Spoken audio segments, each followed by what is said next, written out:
Charlie Kirk said the black community was better in the 1940s than it is now. And I agree with him. And while that comment coming from Charlie Kirk may trigger black people, they know it's true also. There's a cartoon called The Boondocks that's made by black people for a black audience. And there's an episode where Martin Luther King comes back and he's absolutely disgusted at the current state of black culture. King looked out on his people and saw they were in great need. So he did what all great leaders do. He told them the truth. Will you ignorant please shut the hell up? He just said what I think he said. Is this it?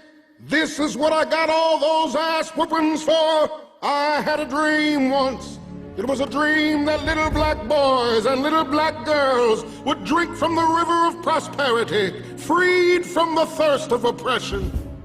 But lo and behold, some 4 decades later, what have I found but a bunch of trifling, shiftless, good-for-nothing.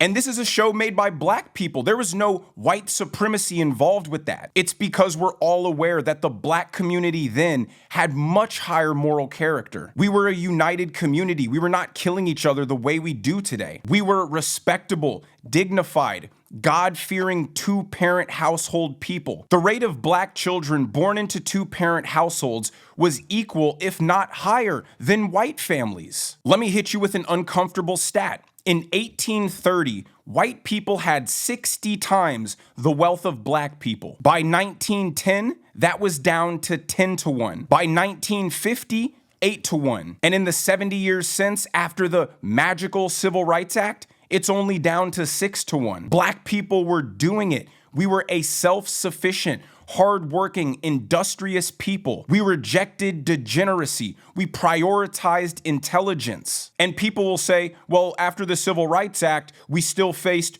redlining and not getting loans from banks and gerrymandering. I'm sorry, do you not think that the black people pre-civil rights also faced those same problems and even worse? Pre-Civil Rights Act, it was legal to discriminate against black people, and they still got it done. People like to talk about Black Wall Street in the 1920s. What about Madam C.J. Walker, a black woman who was actually the first woman millionaire in America? And it would be intellectually dishonest to claim that the systemic racism black people faced post-civil rights was somehow worse than what they faced pre-civil rights. I don't think the Civil Rights Act was bad. I'm specifically talking about the culture pre-civil rights and post-civil rights. The Democrats gave black people the Civil Rights Act and subsequently embarked on a 60-year orchestrated campaign to destroy the black community and make them permanent government welfare dependents. The Democrats' goal was to stifle the self-sufficient growth of the black community, wave free money in their face and say,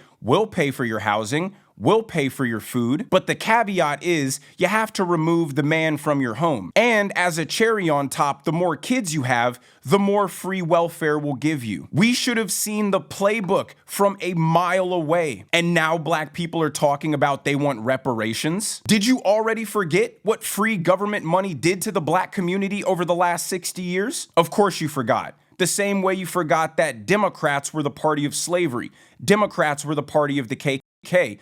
Democrats were the party of Jim Crow. But hey, they gave us the Civil Rights Act, so they must be our friends now, right? The Democrats are still the party of slavery. Back then, they needed black slaves to pick their crops. Today, they need third world slaves to pick their crops. Hollywood, the entertainment industry that promotes and profits off of degeneracy and violence in the black community. That's not a Republican institution. That's not a Charlie Kirk institution. That's a Democrat institution. Charlie Kirk never said, let's defund the police and pull them out of these high crime areas. Let's appoint soft on crime district attorneys who don't put people in jail, who release them back onto the street, who protect and coddle criminals and allow them to continuously terrorize their communities, which perpetuates poverty in black neighborhoods because nobody wants to invest there. Charlie Kirk never said, let's litter the black community with Planned Parenthoods so they can abort all their babies. So now they're killing each other in the streets, they're killing each other in the abortion clinics, and whoever's left